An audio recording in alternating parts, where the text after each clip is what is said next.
다시 한번 봉독해 드리겠습니다.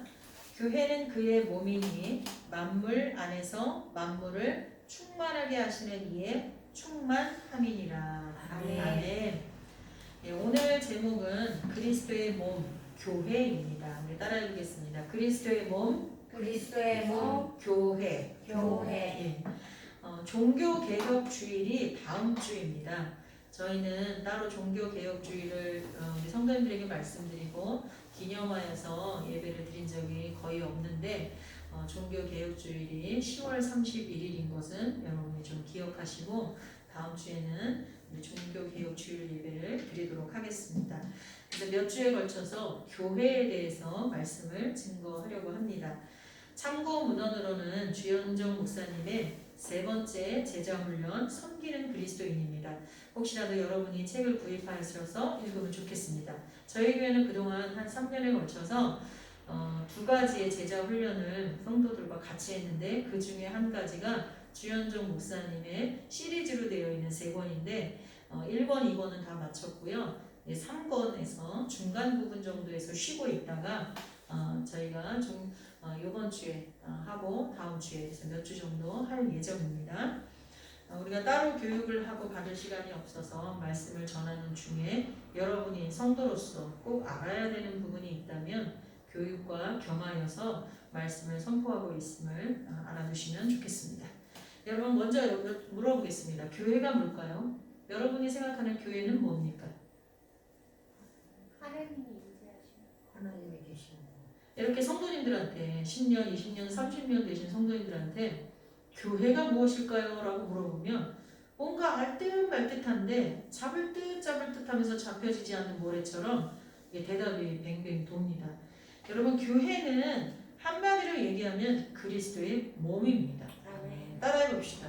그리스도의 몸. 그리스도의 몸. 네, 교회는 그리스도의 몸입니다. 아멘. 아멘. 아멘. 네, 다른 말로 하면 교회는 하나님의 주권적인 선택으로 예수 그리스도를 구주로 영접한 하나님의 자녀들의 모임 이렇게 얘기합니다. 예수님을 구주로 영접한 사람들의 모임. 자, 그런데 그게 자기 의지로? No. 자기 의지가 아니에요. 하나님의 주권이라는 거는 뭐예요? 하나님의 의지, 하나님의 뜻, 하나님의 계획에 의해서 부른 사람들이에요. 아멘. 아멘이십니까? 아멘. 우리는 누구에 의해서 불려졌어요? 하나님의 뜻, 하나님의 의지, 하나님의 계획, 즉 하나님의 주권에 의해서 불려진 사람입니다. 아멘. 근데 불려진 우리들이 어떻게 한다고요? 예수 그리스도를 구주로 믿는다는 거예요. 아멘이십니까? 그래서 예수 그리스도를 구주로 믿도록 하나님의 주권에 의해서 불려진 사람들의 모임을 교회라고 합니다.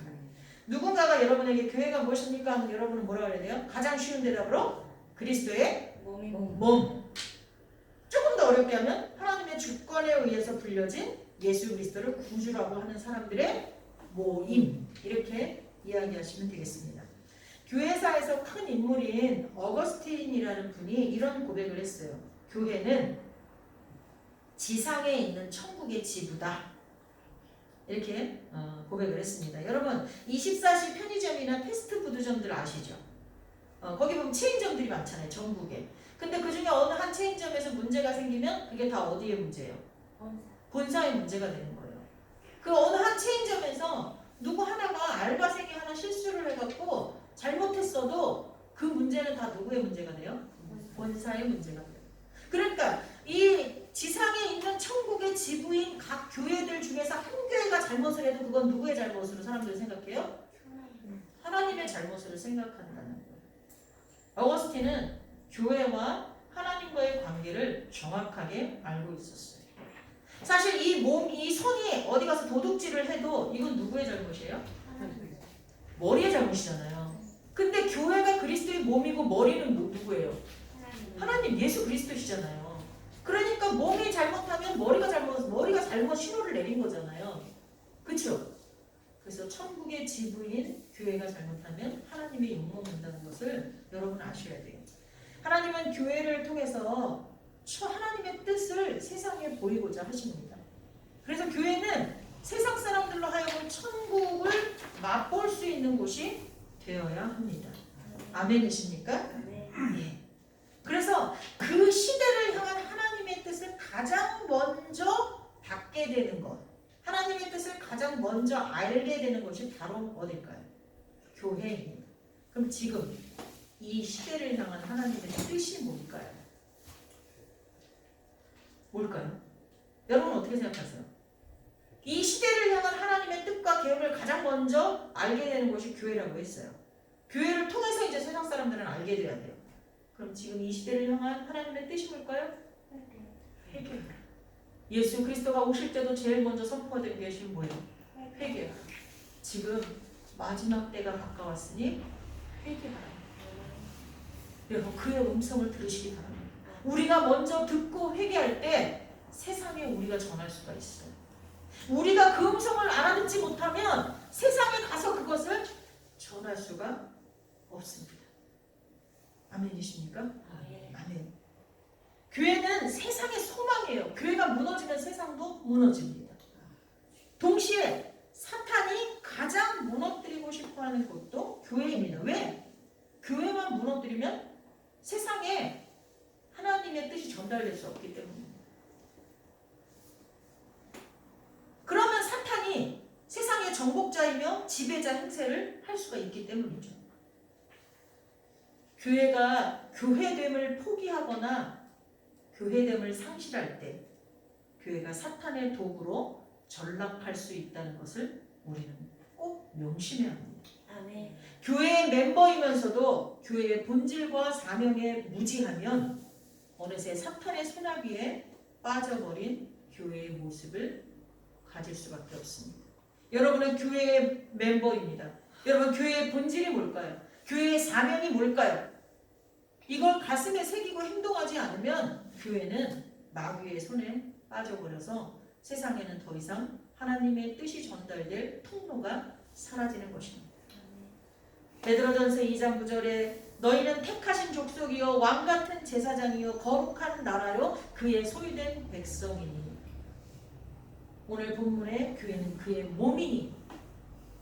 그러므로 하나님의 선택으로 예수님을 믿게 된 우리는 교회라는 공동체를 이루었고 교회의 머리는 예수님이십니다. 아멘.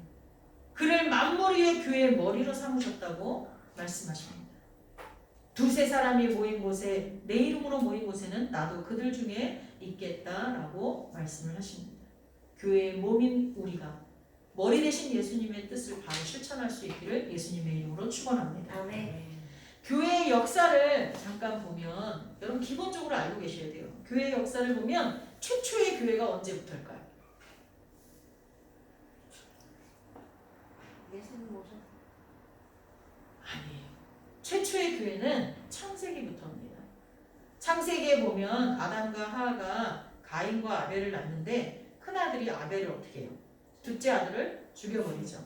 그래서 하나님께서 죽은 둘째 아들 대신 아들을 또 줍니다. 그게 누구죠? 셋. 세 명이라는 뜻이 아니라 이름이 셋이에요. 그 아들을 주고 난 뒤에 하나님의 이름을 불렀다라고 나와요. 그게 바로 공적인 예배가 됩니다. 거기부터 교회의 시작입니다. 그러니까 교회는 언제부터 시작되었다고요? 창세기부터 최초의 인간으로부터 교회는 시작되었습니다. 교회란 아까 우리 이재훈 집사님이 기도할 때도 혼자 예배하지 않고 여러 명이 모여서 예배할 수 있게 해주신 것 감사합니다 이렇게 얘기했잖아요. 아까 교회가 뭐라 그랬죠? 그리스도의 몸이면서 하나님의 주권으로 의해서 예수 그리스도를 구주라고 부르는 사람들의 모임이라고 그랬잖아요. 모임이에요. 교회란 모임입니다.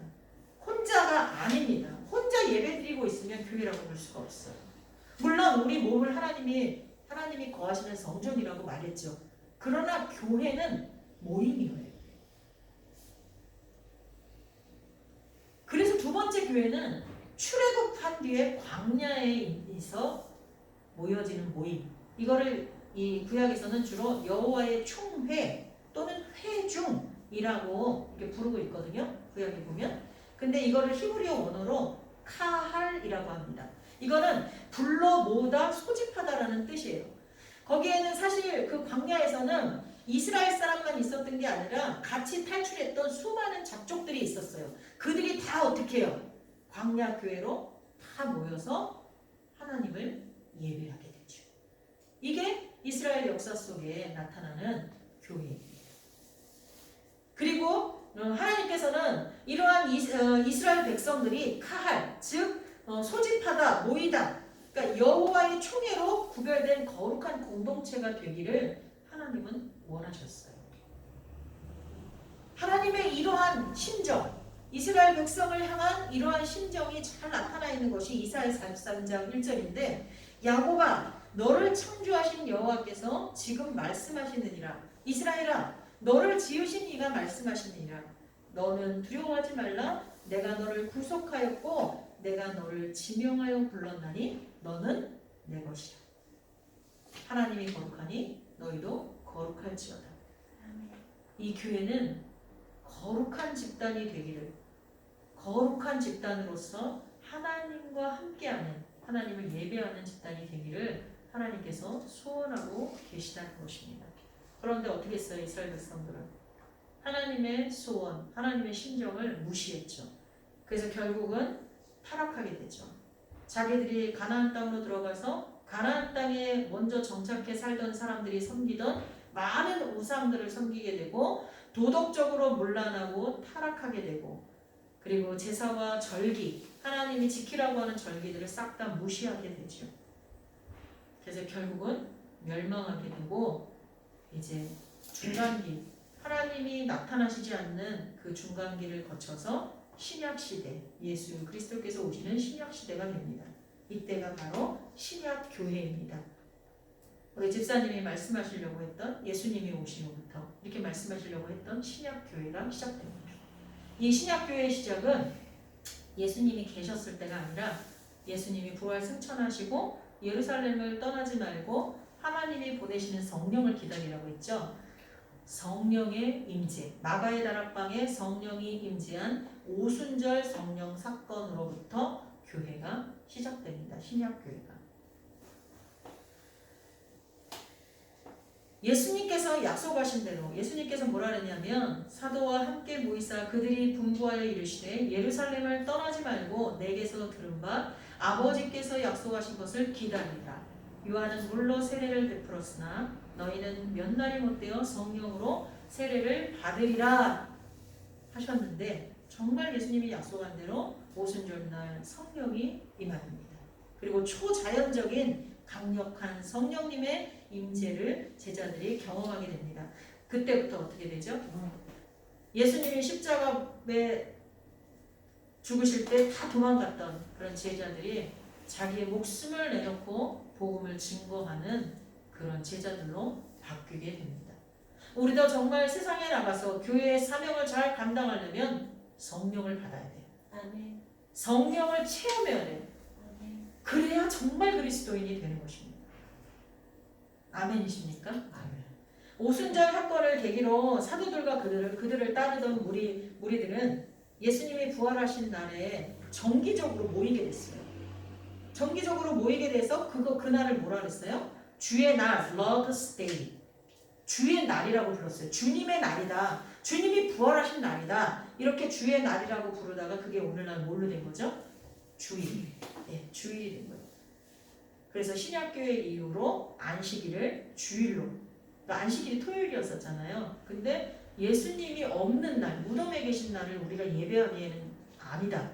예수님 오시기 전까지는 그렇게 지냈지만 예수님이 오신 후에는 예수님이 무덤에 갇혀 있는 날 우리가 기뻐 찬양할 수는 없잖아요. 그래서 예수님이 부활하신 주일날을 그 다음 날을 주의 날이라고 부르고 그 날을 주일로 지키게 되었습니다. 그리고 그리스도인이라는 말이 최초로 나오게 된 거는 예루살렘에서 처음 출발한 신약 교회가 막 퍼져나가요. 에베소, 알렉산드리아, 빌립보, 사도 바울에 의해서 또 많은 제자들에 의해서 굉장히 많은 지역으로 넓게 퍼져갑니다. 그러다가 안디옥에서 그 동네에 있는 사람들이 야 예수님을 구주로 따르는 사람들의 무리는 우리들하고 다르구나. 저 사람들에게는 사랑이 있고 예의가 있고 모든 성품이나 모든 면에서 우리가 본받을 만하다. 그래서 그리스도를 따르는 무리들이다. 저 사람들은 구별됐다라는 칭호를 주변 사람들이 예수님 믿는 사람들에게 준 거예요. 그게 그리스도인입니다. 우리도 정말로 우리 교회도 사람들이 세상 사람들이 저 사람들은 그리스도인이야 라고 말할 수 있는 그런 거룩한 성도가 되시기를 예수님의 이름으로 축복합니다. 그 후에 교회사는 여러분 이제 역사를 배울 때 좀 아셨겠지만 그게 이제 교회가요 영국, 스페인, 포르투갈, 스위스, 독일, 체코, 헝가리 이런 식으로 유럽으로 막 확장이 돼갑니다. 확장이 돼가다가 313년에 로마, 그러니까 이 예루살렘, 이스라엘이 로마의 속국이었잖아요. 근데 그렇게 예수 믿는 사람들을 핍박하던 로마가 313년에 기독교를 공식적인 종교로 승인을 하게 됩니다. 그러면서 원래 로마 제국이었던 로마 제국은 게르만 민족에 의해서 다 망하고 그 로마 제국과 주변의 기독교를 공식적인 종교로 받아들인 많은 유럽 연합이 새로 만든 국가가 신성 로마 제국이에요.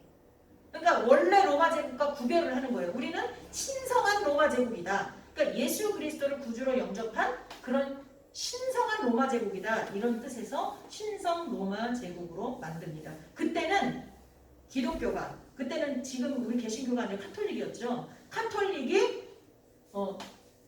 왕들보다 위에 있었어요. 왕들보다. 아시죠? 중세시대라고 왕들보다 위에 있었어요. 근데 이 왕들이 돌아가면서 연합으로 돌아가면서 왕이 됐는데 이 왕들 중에 이 카톨릭과 친한 왕도 있었지만 또 카톨릭의 반기를 품는 왕들도 있었어요. 그래서 굉장히 복잡한 종교적으로 정치적으로 복잡한 시대가 바로 신성 로마 제국입니다. 여러분 이런 것들을 우리가 충분히 교회사적으로 이해를 하고 있어야만 정말 교회가 갖추어야 될 세 가지 요소를 여러분이 알 수 있습니다. 이거를 갖추고 있는 교회만 진짜 교회입니다. 우리 교회에 지금 바돌롬에 뭐 어쩌고 저쩌고 해갖고요 편지가 계속 옵니다. 신천지. 그리고 저한테 카톡으로 신천지 내용이 막 와요. 그 사람이 나하고 친구도 아닌데 막 와요. 그래서 제가 나가기를 해도 다시 또 와요. 그래서 이번에 신고하고 나갔거든요. 그리고 또 개인 핸드폰 전화로 저한테 와요. 저만 그런 게 아니에요. 여러분은 안 받아보셨어요 전화? 아예 신천지라고 말하면서 와요. 근데 더 타겟이 교회들, 교회 목사, 전도사들한테 우리들 정보를 다 빼내가지고 그렇게 집중 공격을 합니다. 저 목사입니다. 저 사모입니다. 전화하지 마십시오. 그러면은 우리 교회 목사 사모님이 더 많아요. 이렇게 하면서 와요. 여러분 세상이 이렇습니다. 여기에 여러분이 넘어가지 않으려면 교회가 무엇을 갖추고 있어야 되는지 이 역사 속에서 잃어버리지 않고 끝까지 갖추고 있었던 성경적으로 꼭 갖추고 있어야 되는 교회의 본질을 여러분 기억하셔야 됩니다. 그 첫째가 최초의 교회 아까 창세기 교회였었죠. 광야교회 출애굽한 광야에서의 교회였죠. 구약교회 선지자들에 의한 교회, 예수님의 사역과 말씀을 기말한 교회, 신약교회, 또 교회사 속에서 신성 로마 제국이라든가 교회사 속에서의 교회, 현대교회 이런 역사를 관통하는 그 연장선상에 있는 교회여야 돼요. 어디선지 모르게 툭 튀어나온 교회는 교회가 아니에요. 이런 역사를 정확하게 알고 있고 그 역사 속의 전통 속에서 개혁이 일어나고 변화가 일어나고 그러면서 만들어진 교회가 진짜 교회라는 거예요. 우리가 개신교가 생겨난 건 1517년 루터의 종교개혁, 즉 카톨릭이 너무나 부패하다 보니까 그 부패의 반기를 일으킨 사제, 원래 루터가 목사가 아니라 사제였잖아요. 신부였잖아요. 근데 이건 잘못됐다고 95개 조항문을 쫙 놓는 거예요. 이런 건 잘못됐다. 루터는 개신교를 만들려고 했던 게 아니에요. 우리가 좀 고치자. 이건 진짜 하나님 앞에서 잘못됐다. 성경적이지 않다. 라고 하는 걸 95개를 쫙 걸어놓은 거예요. 근데 그건 하나님의 회개하라는 음성이고 돌이키라는 음성이었는데 그거를 이 카톨릭에서 받아들이지 않았어요. 그러다 보니까 나중에 시간이 지나면서 이 것을 잘못됐다고 생각하는 많은 무리들이 루터와 하나가 되어서 다시 만들어진 게 프로테스탄트, 지금 개신교라고 볼 수가 있습니다. 거기 95개조를 배우게 되면 연옥이라든가 또 마리아 숭배사상이라든가 이런 모든 것들, 잘못된 것들이 쫙 나와요. 그리고 믿음으로 구원받는데 거기는 어떻게 해요? 카톨릭은 로마 교황에 의해서. 이런 교황의 모호설, 교황은 절대로 잘못한 게 없다. 죽을 때까지. 그런 것들, 잘못된 것들을 쭉 반박하고 있는 내용들이 있습니다. 그 내용들을 내용들이 잘못된 것을 개혁하고 만들어진 게 기독교예요. 이 선상에 있는 교회여야 되고요. 둘째는 성경을 최고의 권위로 받아들여야 되는데 성경이 아닌 다른 책자를 놓고 교육하는 것. 다른 책자를 성경의 권위보다 위에 두는 교회는 다 이상한 교회예요. 여러분 꼭 알아두세요. 이 지성교회가 하나님 오실 때까지 지속되면 좋겠지만 혹시라도 어떠한 변동이 생겨서 저와 여러분이 다른 교회에 속할 수도 있잖아요. 아니면 내 자녀가 다른 교회에 갈 수도 있고 그랬을 때 그 교회가 정말 정확한 제대로 된 교회인지 아닌지를 우리가 검증할 수 있어야 돼요. 성경이 아닌 다른 책자를 놓고 그것을 계속해서 참고 문헌이 아니라 그걸 더 집중적으로 가르치는 교회가 있다면 그건 완전히 잘못된 거예요. 예수님의 구원사역, 예수님의 동정녀 탄생과 부활을 거부하는 것도 잘못된 거예요. 삼위일체, 성부, 성자, 성령을 거부하는 것도 잘못된 거예요. 성령의 역사를 거부하는 것도 잘못된 거예요. 예수님의 재림을 기다리는 신앙 고백을 가져야 되는데 예수님의 재림하는 날짜를 우리는 누구도 모른다 그랬어요. 근데 날짜를 정해놓고 그 재림을 가지고 성도들을 이렇게 압력하는 것도 잘못된 거예요. 우리는 재림을 소망한다는 건 예수님의 재림 때 우리가 하나님의 백성으로 부끄럽지 않도록 깨어있는 걸 말하는 거거든요. 그리고 성찬과 세례를 행하는 교회예요. 우리가 코로나가 발생하면서 성찬식을 못하잖아요. 근데 카톨릭에서 개신교로 바뀔 때 우리가 하나 잃어버린 게 있는데 성찬 예식을 너무 소홀하게 했다는 거예요. 성찬 예식은 예수님이 정해주신 거거든요. 근데 우리가 말씀에만 집중하다 보니까 정말 성찬 예식을 소홀히 한 게 개신교가 잃어버린 안타까운 거예요. 그래서 저희는 그래도 그것을 되찾으려고 적어도 한 달에 한 번씩은 하자 했었는데 코로나 이후로 그걸 못하고 있습니다. 빨리 회복돼서 함께 떡을 때는 함께 포도주를 마시고 떡을 때는 그러면서 예수님을 생각하는 성찬식이 다시 생겨질 수 있도록 여러분 저와 함께 기도해 주시기 바랍니다. 그리고 마지막으로 세 번째는 사도들이 형성한 거룩한 전통을 존중하는 교회여야 돼요. 여러분 예수님께서 뭐라고 얘기하냐면 교회를 세우시겠다 할 때 베드로의 신앙 고백 위에 세우겠다 그랬거든요. 내 이름 위에 내 교회를 세우겠다 분명히 그렇게 말씀하셨어요. 베드로는 사도예요. 수제자예요 예수님의. 근데 네 이름 위에 세우겠다는 건 무슨 뜻이에요? 베드로의 신앙 고백 위에 세우겠다. 주는 그리스도시요 하나님의 아들이십니다라는 신앙 고백 위에 하나님께서 그것을 토대로 신앙 공동체를 만들겠다라는 뜻입니다. 그렇기 때문에 우리가 하는 사도신경이라든가 이런 것들을 인정하지 않는 교회는 잘못된 교회라고 볼 수가 있습니다. 사도들의 권위를 인정하지 않는 교회, 잘못된 교회입니다. 마태복음 16장에 보면 또 내가 내게 이르노니 너는 베드로라 내가 이 반석 위에 내 교회를 세우리니 음부의 권세가 이기지 못하리라. 너희는 사도들과 선지자들의 터 위에 세우심을 입은 자라. 뭐라 그랬어요? 사도들과 선지자들의 터 위에 세웠다 그랬어요. 그들을 무시하는 교회는 교회가 아니에요. 그리스도 예수께서 친히 모퉁이 돌이 되셨느니라. 여러분 이 땅에는 두 개의 교회가 있습니다. 유형의 교회가 있고요. 무형의 교회가 있는데요. 유형의 교회는 지금 우리 눈으로 이렇게 보이는 각 교회들을 말해요. 그러면 그러니까 예를 들어서 교단이 있고 이름이 있고 지성교회 이름이 있고 건물이 있고 신자가 있고 지도자가 있고 이런 교회를 말해요. 그럼 무형의 교회는 뭘까요? 보이지 않는 거잖아요. 그거는 하나님의 택한 백성으로 구별된 영적 신분을 가진 이들의 모임, 그러니까 즉 중생한 사람들의 모임을 말하는 거예요. 자, 그럼 저와 여러분은 유형의 교회에 속해야 될까요? 무형의 교회에 속해야 될까요? 아니면 둘 다 속해야 될까요? 둘 다. 그렇죠. 저희는 무형의 교회에도 반드시 속해 있어야 되고요. 유형의 교회도 속해 있어야 돼요. 이거 보세요. 제 손을 보세요. 이렇게 교집합 여기에 들어가야 돼요. 만약에 유형의 교회에는 속해 있는데 무형의 교회에 속해 있지 않은 사람들은 어떤 사람이에요? 형식적인 신앙인이에요. 교회는 출입해. 그래서 그 교회는 속해 있어. 그런데 그 사람은 거듭나지 못했어. 그럼 큰 가짜 그리스도인이에요. 그런 사람을 통해서는 하나님의 뜻이 세상에 전달이 안 돼요. 전달이 안 되면 어떻게 돼요? 세상 사람들은 교회를 통해서 하나님을 맛볼 수가 없어요. 천국을 맛볼 수가 없어요. 그런 사람들 때문에 세상 사람들은 교회를 핍박하고 교회를 손가락질하는 거예요. 근데 만약에 무형의 교회에 속해 있어. 나는 진짜로 거듭났어. 예수님을 구주로 인정해. 믿어. 그런데 유형의 교회, 보여지는 이 교회에 속해 있지 않은 사람, 그런 사람은 어떻게 될까요? 그런 사람은요, 2단에 빠지고 3단에 빠지기 쉽고요. 그런 사람들은요, 실족하기가 쉬워요.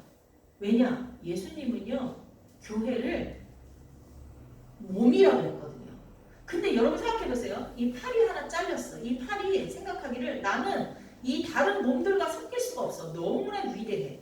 이 팔이 하는 일이 너무나 커서 도저히 속할 수가 없어.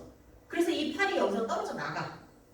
내 팔을 수술해주세요. 잘라주세요. 나는 이 팔만 가지고 살겠어. 이 팔이 떨어져 나갔어요.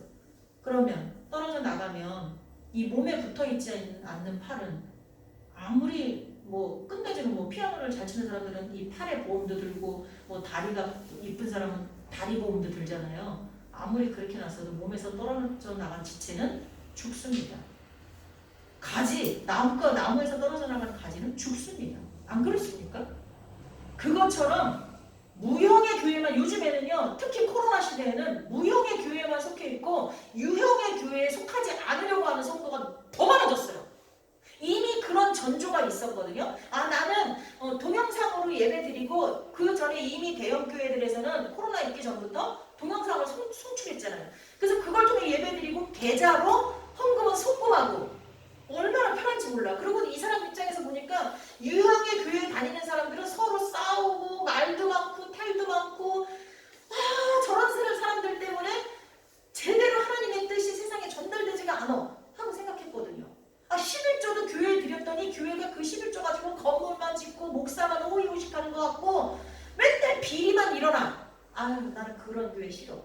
나는 정말 예수님을 믿으니까 나는 11조를 그런 데 보내는 거 있죠. 남동네들. 네, 후원하는 데 보내겠어. 이게 훨씬 더 하나님의 뜻에 가까워. 이렇게 생각하는 사람이 많이 있어요. 어떻게 보면 일리가 있죠. 그러나 그 사람은 교회가 몸이라는 것을, 지체라는 것을 잊어버린 사람입니다. 그런 사람들은 교만에 빠져서 낭떠러지로 떨어질 위험이 아주 높습니다. 오늘 본문을 잠깐 말씀드리고 말씀을 마치려고 합니다. 오늘 보면 교회는 그의 몸이니 만물 안에서 만물을 충만하게 하시는 이의 충만함이니라, 이렇게 말씀을 하고 있습니다. 우리 박상희 집사님, 이게 꺼져버렸어요. 노트북이. 교회는 그의 몸이니 만물 안에서 만물을 충만하게 하시는 이의 충만함이라 그랬는데요. 위의 말씀은 무슨 뜻이냐? 만물이라는 것은 세상을 말합니다. 세상. 만물은 세상을 말하는데, 즉 만물 안에 그건 세상 속에 있는 교회임을 강조하고 있는 것입니다. 교회에 세상을 충만하게 하시는 예수님이 계시면 예수님의 능력으로 인하여 세상을 충만하게 할 수 있다는 뜻이에요. 이 말씀은 무슨 뜻인지 지금 다시 한번 말씀드릴까요?